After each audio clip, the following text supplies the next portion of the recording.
poema se ha considerado por los teóricos, por los autores también, como un pequeño mundo, porque tiene que tener en él como fin y principio, para que se pueda, para que tenga una noción de unidad, o en sí mismo tenga una completud, ¿no? Es decir, tiene que tener cohesión para que pueda existir como poema, ¿no? Y es una fuente de significaciones. Ahorita vamos a ver qué es significación, porque al momento de que nosotros lo leemos, somos muchos lectores y muchas lectoras, y les damos una interpretación diferente a cada texto, ¿no? Y todas son válidas, aunque sean contrarias, por ejemplo. Eso quiere decir que es semejante a una fuente porque no tiene fin. ¿Y qué vierte esa fuente? Pues significaciones, ¿no? Y también es un espejo, porque nosotros al momento de que leemos un poema, van a haber poemas que nos van a hacer ruido o significado, nos van a decir algo, y poemas que no, poemas que nos van a gustar y otros que no. Entonces, no quiere decir que estemos mal o que el poema esté mal, sino que hay poemas que simplemente no nos van a llegar. Son como las canciones, ¿no? Hay canciones que nos gustan y otras que no. Esto se llama reconocimiento ontológico, lo vamos a ver más adelante. Bien, ahora dentro de la lingüística, que es la ciencia que estudia el lenguaje humano, y vamos a ver qué significa o qué cosa es un poema. El poema entonces es un signo lingüístico. Si ustedes han tenido clases de lingüística o están familiarizados con el término, es un elemento que tiene dos partes, ¿no? Es decir, una parte abstracta y otra concreta, como si la parte abstracta fuera la del significado y la parte concreta la del significante. Y la parte abstracta es la de la imagen conceptual, la del concepto que tenemos o la imagen que creamos en nuestra mente o en nuestra imaginación. Y la parte concreta es el texto, es por ejemplo las manchas de tinta en una hoja o la voz cuando vibra, hace vibrar las partículas de aire y nosotros podemos escucharlo, ¿no? Es decir, existe una parte material y otra parte inmaterial que corresponde a la parte de la fantasía, de la imaginación, de la abstracción o de la idea, ¿no? Del pensamiento. El siguiente. Un ejemplo. Cuando yo digo la palabra perro, o leen ustedes la palabra perro, ¿cuántos de aquí tienen perros en casa? Muy bien. Entonces, si de pronto no existieran estas imágenes que están aquí, cada quien tendría una imagen propia de lo que es un perro, ¿no? Asimismo, cuando nosotros leemos una palabra, vamos a tener ideas propias o imágenes propias de esa palabra. En este caso, pues Jake y unos perrillos, ¿no? Entonces, el siguiente, por favor. Bien, gráficamente, el signo lingüístico está compuesto, como digo, por el significado, que es la parte abstracta, y por el significante, que es la parte concreta. Pero ¿qué pasa cuando se unen estas dos? Cuando se une el significado y el significante, se crea una significación. Es decir, lo que se produce al momento de que se unen estas dos partes que corresponden al signo, ¿no? Que es a toda palabra, básicamente. Entonces, la significación es lo mismo que interpretación. Entonces, tantos lectores y lectoras existan, tantas interpretaciones son posibles, o significaciones. Por eso es que el poema es una fuente de significaciones. El siguiente, por favor. Sí. Bien, todas las interpretaciones son válidas y al mismo tiempo ninguna es definitiva. El poema entonces niega la posibilidad de ser algo absoluto. El lugar del poema entonces es el de quizá, el de podría ser esto, podría ser aquello, quizá es esto. Nunca se va a tomar algo como definitivo, ¿no? Eso corresponde, por eso este tipo de arte, que es el arte de la palabra, llega a ser de esta forma algo no completamente cierto, sino simplemente es válido, ¿no? ¿Por qué? Porque cada quien le va a dar una interpretación y todas son posibles y todas son válidas y no hay alguna que sea verdadera o que sea absoluta, ¿no? El siguiente, por favor. Entonces, el lector, el oyente, la lectora, la oyente, es el verdadero depositario del poema. La lectora, el lector, al leerlo, al escucharlo, lo recrea y se recrea a sí mismo al momento de que se escucha. Es como que escuchamos una canción que nos gusta y que nos hace sentir algo, ¿no? Ya no somos los mismos. Por ejemplo, cuando descubrimos una canción nueva que nos emociona, antes éramos alguien y después de haberlo escuchado somos otros. Asimismo, cuando nosotros leemos una novela o un poema que nos marca, ya no somos los mismos porque nos reconstruye. Entonces entra en un diálogo entre el lector y el autor, es decir, un diálogo con el otro y consigo mismo, ¿no? ¿A través de dónde? Pues del poema. El siguiente, por favor. Entonces, la poesía y sociedad, todo poema es colectivo, por lo tanto todo poema le corresponde a la sociedad, porque un poema sin lectores no existe, necesita forzosamente tener un remitente, un otro, para que pueda existir. Entonces, ¿no? ¿Qué pasa? La poesía es lo que nosotros construimos y leemos, o que formamos en nuestra mente, en nuestro proceso de imaginación, cuando leemos un poema. Eso es la poesía, ¿no? El poema es el artefacto con el cual se mueve, es el vehículo. Entonces, se necesita de la sociedad para que exista como tal, porque la sociedad también crea el lenguaje, ¿no? Entonces, excelente. El reconocimiento ontológico, como yo les decía, es reconocerse en el poema, descubrirse a sí mismo, ¿no? Cuando nosotros leemos entonces eso y decimos, es que siento que habla de mí, o que yo pude haber escrito eso, o que esta persona está utilizando palabras que yo utilizaría. El siguiente, por favor. ¿Qué pasa con el tiempo? El tiempo en la poesía es distinto. Un ejemplo de ello es que a partir de que Einstein propone la relatividad, el tiempo cambia como configuración, ¿no? El tiempo, la concepción del tiempo ha cambiado a lo largo de la historia. En este caso, en el poema, el tiempo es cualitativo, no es cuantitativo, no se mide como 1, 2, 3, sino se mide como una cualidad, algo que existe fuera del tiempo. Por eso se le llama también tiempo de tiempos o tiempo mitológico. Los mitos, en su etimología, significa cuento antiguo o historia antigua, y sin embargo sigue siendo válido. Por eso Freud habla de ciertos patrones, por ejemplo, que se repiten como complejos de Electra o de Edipo. Es decir, remite a una historia antigua que nos explica algo. Por eso el mito siempre es válido en todos los tiempos. Asimismo, la poesía. ¿Qué dice Verlaine? Que la poesía es la presión del instante de lo fugitivo. ¿Y qué es el instante? Es el presente de su versión más viva y al mismo tiempo más fugaz. Cuando el tiempo se reafirma a sí mismo como sucesión y se niega a sí mismo como eternidad. Un ejemplo, una fotografía. Capturamos el instante. Básicamente, el poema apuesta a ese tipo de fotografía verbal. El siguiente, por favor. Todo poemario entonces multiplica los caminos del pensamiento y se entreteje en lo cotidiano, ¿no? Las puertas de acceso a esas veredas son los símbolos o las metáforas. Por lo tanto, es polisemia. Es decir, que tiene muchos significados, ¿no? Por ejemplo, cuando dice César Vallejo, vengo a verte pasar todos los días, vaporcito encantado siempre lejos. Ese vaporcito encantado siempre lejos, nadie sabe qué es. Pueden decir, claro, puede ser el ser amado, que tiene una cualidad quizá un poco inmaterial, porque siempre está lejos, cuando vemos a nuestro crush de pronto por allá, y que no nos atrevemos a hablarle por alguna situación, o porque vive en otro país, o porque es un artista, o porque lo vemos en Instagram.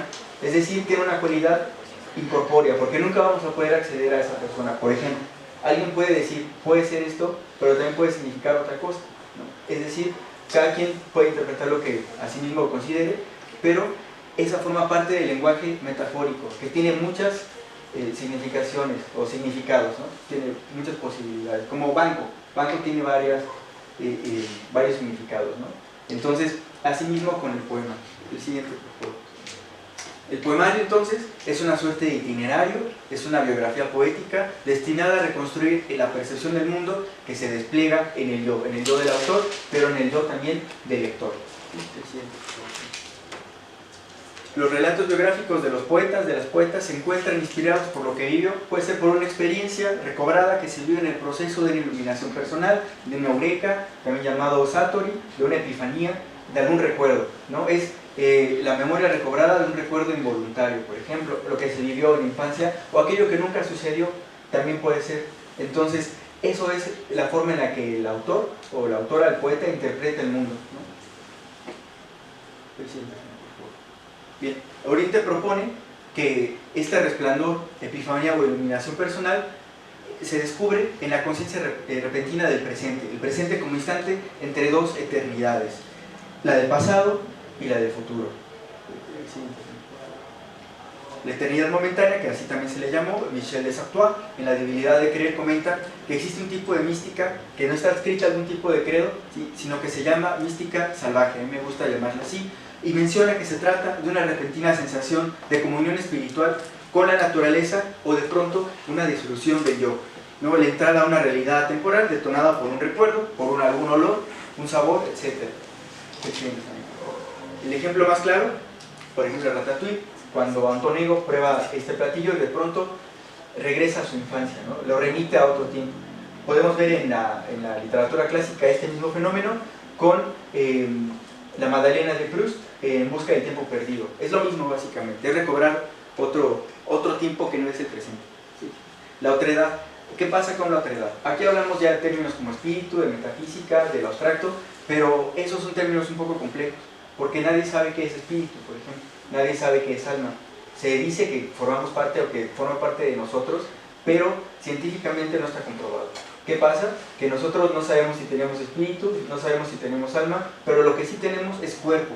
Entonces, a partir de ahí vamos a hablar qué es la otredad para el cuerpo. Bueno, se basan en las neuronas espejo, que son estas neuronas que se activan al momento de que nosotros vemos algo que hace alguien. Por ejemplo, ¿alguien de aquí practica algún deporte? ¿Sí? ¿Alguna disciplina artística? ¿O alguna ciencia, por ejemplo? Bien. Cuando nosotros vemos a alguien más bailar, una bailarina ve a alguien más bailar, en su cerebro se activan las mismas áreas neuronales que están destinadas a la danza. Es como si de pronto en ella, virtualmente, estuviera bailando. Aunque su cuerpo no se mueva, las áreas de su cerebro sí desarrollan ese movimiento. En los músicos, cuando leen partituras, se ha comprobado que la cóclea que está en el oído se activa, aunque no esté escuchando música, pero él está escuchando con la mente esa música, ¿no? Entonces, también son llamadas neuronas de la empatía o de la mentalización. La literatura nos revela una forma de comunicación indirecta entre dos cerebros, el del escritor, el del poeta o la poeta, que transforma imágenes, recuerdos y sensaciones en palabras, y el lector, en el que cada palabra, frase o historia resuena con sus conexiones neuronales, sus experiencias, y las convierte de nuevo en imágenes, emociones, pensamientos y recuerdos. Entonces nos corresponderá a nosotros, a las y los lectores, reconstruir esa emoción poética que designa el primer sentido de la palabra, como dice Paul Valéry. Entonces, vamos ahorita a dar pauta y paso al autor para que nos hable de su libro y que a partir de aquí pues puedan interesarse en su lectura para ver qué caminos propone el autor, qué experiencias nuevas, qué otras realidades nos permite Raimundo Pérez Abad. Entonces, pues con ustedes dejo la palabra y cedo la palabra a Raimundo Pérez Abad, el autor de este libro. Muchas gracias.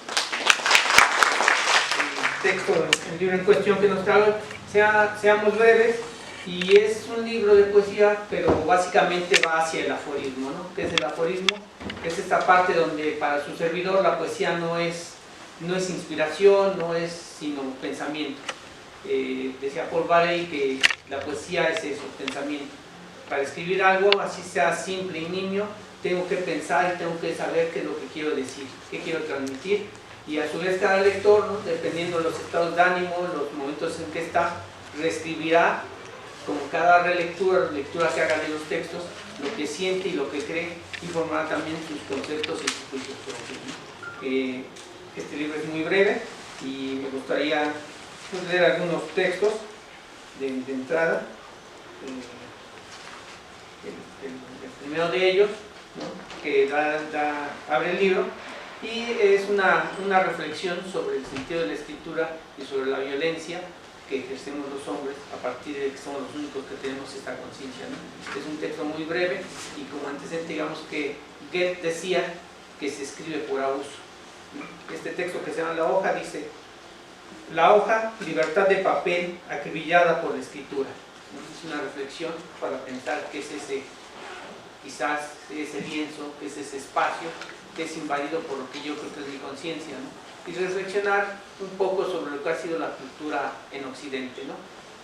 Todas las grandes culturas nos han manifestado que la otredad que manejaba Marx, que nos hacía mencionar hace un momento, normalmente es una otredad que es maligna, ¿no? Para los asirios, todos los pueblos no asirios eran los bárbaros. Para los griegos, todos los pueblos no griegos eran los bárbaros. Para los imperios, siempre los estados, vamos a decir, sometidos son los bárbaros, ¿no? Son relaciones de poder y esas existen en el lenguaje y en toda la cultura. Entonces, bueno, es por ahí. Ahora vamos a leer otro texto. Los vamos a leer, no al azar, ¿no? Aquí hay algunos que ya están. Este se llama Conjunción. Ya los viejos siempre tenemos problemas con los lentes. Tu existencia es la conjunción perfecta en mi coincidir, verbo que se conjuga en la exactitud del tiempo amar. Es una poesía o un texto que quiere hablarnos del amor, ¿no? Y ese amor, bueno, cada uno lo vamos a reflejar de acuerdo a cómo lo vivimos, hacia el otro, ¿no? No podemos ejercer el amor como no podemos ejercer el poder si no es en el otro. Si no existe el otro también, pues tampoco tenemos la aceptación. Vamos a leer otro muy breve, que se llama Las Musas, en referencia a este. Y bueno, como uno es no somos técnicos sino rudos, no podemos conseguir nada con inspiración, ¿no? Dice: a las musas ninfas se les debe hacer el amor en la idea misma, a menos de que se les viole. Todo acto de creación a veces es un tanto violento. Y bueno, voy a leer el último, que se llama Si alguna vez. Si alguna vez osas hollar con el recuerdo esta tierra yerma que tú arrasaste, no te olvides de bendecir a los muertos de tu felicidad. Voy a ahora hacer un pequeño ejercicio que me gustaría compartir con ustedes, y que es pasar este libro y que hagamos que la SAR juegue, ¿no? Que cada uno de ustedes abra el libro y donde lo encuentre nos pueda leer, ¿no? Obviamente quien guste, y hagamos un ejercicio de ver qué te dice esta lectura de estos pequeños textos, ¿no? Lo hemos olvidado, y si lo hemos olvidado, tal vez, pero el cuerpo aún cuelga del árbol, excitando el morbo humano.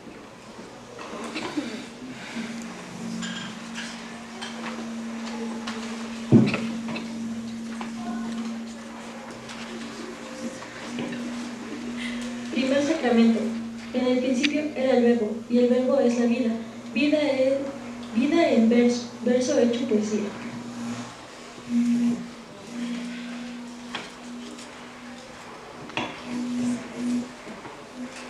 Dios mío, Dios dijo, hágase el universo y se hizo, hágase el hombre y se hizo, hágase el conocimiento y se hizo. Entonces Dios murió.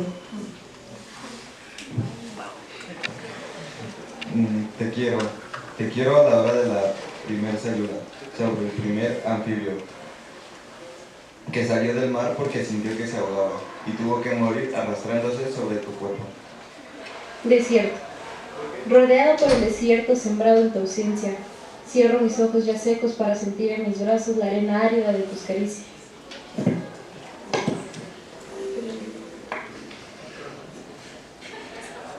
Amante marxista, he venido interpretando tus miradas, tus gestos, tus palabras, mientras que tú simplemente has transformado mi vida.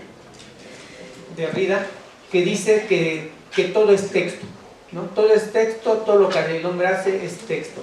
Y si todo es texto, todo es escribible, todo es recitable, todo es graficable. Y a partir de eso, bueno, se van creando narrativas de religión, ¿no? Con símbolos, con mitos, de política, de cultura, del día a día, ¿no? Y ahí, bueno, pues entramos las narrativas pues importantes que nos van a describir y nos van a decir cómo somos nosotros, ¿no? Me gustaría saber si alguno de ustedes quiere compartirnos cuál es su acercamiento a estas narrativas, ¿no? ¿Cómo entiende la literatura? ¿Qué es la poesía, no? A veces la poesía se ve como, bueno, hay cosas a veces muy estereotipadas, ¿no? Por ejemplo, quien practique taekwondo en artes marciales es como si hiciera el macramé de las artes marciales, ¿no? Si haces poesía, es como si estuvieras haciendo lo que no tiene sentido de la escritura, ¿no? Porque un poema no tiene una historia, porque un poema no tiene una narrativa. Y esto, bueno, pues no es cierto, ¿no? La poesía es el espacio del descanso, es el espacio de la contemplación y es el espacio de la creación misma, ¿no? Hay un pensador contemporáneo que es Byung-Chul Han, que dice que la creación no estuvo completa hasta que no Dios descansó, ¿no? ¿Por qué? Porque mientras no descansó no tuvo conciencia de la obra que había realizado, y a partir de eso empieza la creación real, ¿no? ¿Qué hiciste? ¿Qué construiste? ¿Qué no construiste? Entonces, bueno, me gustaría saber cómo se construyen ustedes, y a mí se me interesará mucho que alguien me pueda decir cuál es este acercamiento que tienen a la literatura, o alguna narrativa que les guste, ¿no? El cuento, qué sé yo. En base a nuestras vivencias, nosotros qué significado le damos a una oración, y por lo que está diciendo, igual influye mucho una disciplina que tú practiques. Por ejemplo, alguien que practica algún deporte, quizás la definición de entregarlo todo, un acto de amor, sea completamente diferente a la de un poeta. Quizás para él un acto de amor sería entregarte en un combate hasta pedazos a su rival, pero no con odio. Y para un poeta sería una dedicatoria. Realmente es como lo que me figura a mí. en este momento. ¿Qué sucede con la poesía? La poesía debe reflejar nuestro mundo, ¿no? Yo no podría escribir como no podría hablar con alguien que no tuviese el mismo entorno cultural y el mismo idioma mío, ¿no? Cuando hablamos con un extranjero nos descontextualizamos y no nos entendemos, ¿no? ¿Qué es lo que sucede? Que los lenguajes son abstractos en general. ¿Cómo funciona la poesía? Es un acto de reflexión donde hay quienes creen, como veíamos en la introducción, en lo que es la inspiración, ¿no? Y va hasta inspiración científica, ¿no? Se le cae la manzana a Newton y ahí está. No, yo creo que Newton reflexionó mucho sobre lo que eran las matemáticas, sobre lo que era la gravedad, ¿no? Y la poesía se construye un poco así. ¿Cuál es mi materia? El día a día, ¿no? Lo que vivo, lo que veo, lo que leo, lo que veo, bueno, ahora en el cine, ¿no? Lo que ves en muchos lugares. Y esto me lleva a darme cuenta que hay diferentes tipos de organizar esa abstracción. Todo pensamiento o toda abstracción nos va a llevar a un pensamiento concreto. ¿A partir de qué? De la necesidad de decir algo, ¿no? Ahora en la filosofía moderna es muy común que todo el mundo habla de las narrativas, ¿no? Y las narrativas no serían sino el equivalente nietzscheano de la interpretación de la realidad, ¿no? O sea, la realidad, ahora todo el mundo dice, no hay realidad, hay realidades, ¿no? Los europeos dirán, no, hay una realidad y hay muchas interpretaciones. Y eso es un poco la escritura. Cada escritor, cada autor desarrolla su pensamiento de una manera más amplia, más concreta, más breve, pero siempre está la cotidianidad y está eso que llamamos la realidad, ¿no? Tenemos la capacidad de crear las metáforas que parecen sacarnos de la verdad, pero no la entenderíamos, ¿no? Si no la tenemos. Por ejemplo, se me ocurre el amante marxista. ¿Por qué entiendo al amante marxista? Porque conozco un poco la teoría de Marx, por superficial que sea, y sé que él hablaba de la famosa tesis 11, ¿no? Los filósofos han interpretado el mundo, se trata de transformar, y el amor te transforma, ¿no? O sea, yo interpreto cómo es la persona que me atrae, y en lo que estoy interpretándola y estoy creando mi narración, ella ya me transformó, ¿no? ¿Por qué me transformó? Porque entonces yo ya estoy siendo otra persona a partir de ese sentimiento. En ese sentido, bueno, el lenguaje nos sirve para comunicar, para expresar, pero también para subvertir las cosas. Y en el momento en que subvertimos las cosas es cuando estamos buscando darle otro sentido a mi realidad. Y bueno, desde este punto de vista, yo creo que una opción es el amor como ruptura de esas narraciones que ahora tenemos inconclusas, o de ese mundo de imágenes sin contexto, ¿no? Somos muy mediatizados en la comunicación. Nos muestran una imagen y tenemos una educación a veces, no tenemos una educación sentimental, ¿no? Entonces nos educa el cine, nos educan las novelas, nos educan muchas cosas, pero no tenemos una educación sentimental de valores de nosotros mismos. Y el lenguaje nos ayuda a apropiarnos de ese mundo. Si somos capaces de apropiarnos de ese mundo, somos capaces de entenderlo y transformarlo, ¿no? Que es hacia donde iría todo sentido de escritura y todo, no quiero pensar que todo sentido de arte, ¿no? El arte está ahí para cuestionar invariablemente. O sea, no importa tu posición política ni tu religión. Tú cuestionas tu mundo y buscas cómo lanzar el mensaje de transformarlo hacia lo que tú crees. Todos somos creyentes, ¿no? La creencia no solo es Dios, la creencia es la tecnología, la creencia es la imagen, ¿no? Entonces por eso es que, bueno, pues también funciona la mercadotecnia y por eso se reproducen los sistemas, ¿no? Dentro de la escritura tenemos la opción de romper, ¿cómo? Estructurando esos signos abstractos en una forma concreta que es tu día a día, que es concientizar quién soy, cómo soy, pero lo más importante, si hacemos una narrativa completa es no quién soy, sino por qué lo soy, qué determina mi ser, y a partir de eso se construye un lenguaje o me apropio un lenguaje para decir o formar una realidad alternativa, ¿no? Más o menos es por ahí. O sea, no es un pensamiento abstracto que no entendamos, ¿no? Se me ocurre dar un ejemplo en el cristianismo, está cifrado en parábolas, en metáforas, y todos los entendemos, ¿no? Desde el grano de mostaza hasta la vida eterna.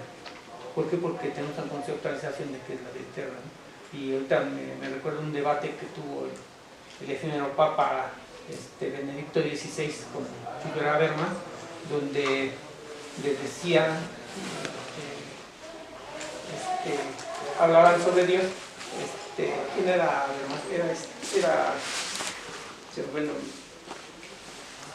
Era Paul Rousseau. Y Paul Rousseau, después de que le explican lo que es el modernismo y por qué no existe Dios, Rousseau se voltea y dice, bueno, mire, me da gusto que haya aceptado usted 45 minutos para explicarnos por qué no existe Dios.